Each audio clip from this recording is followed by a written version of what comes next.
Mag-abante na lang tayo mga lodi para madali tayo kuha ng pasero para makalis tayo. Kapag makalis naman tayo mga lodi, balik naman tayo dito ulit sa torno mga lodi. Kaya kulang kami ng unit.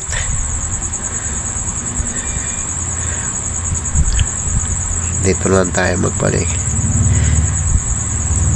Ito na lang ginagawa namin mga driver sa tornuan. Kapag mainit ang panahon, dito lang kami sa loob ng sa tricycle namin.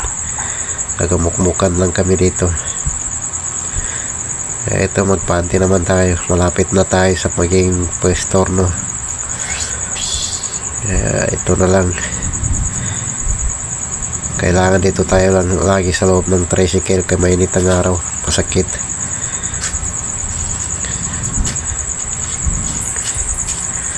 Ito mga lodi. Okay, sa akin na yung sunod na torno mga lodi. Ito na lang, malapit na tayo makalis.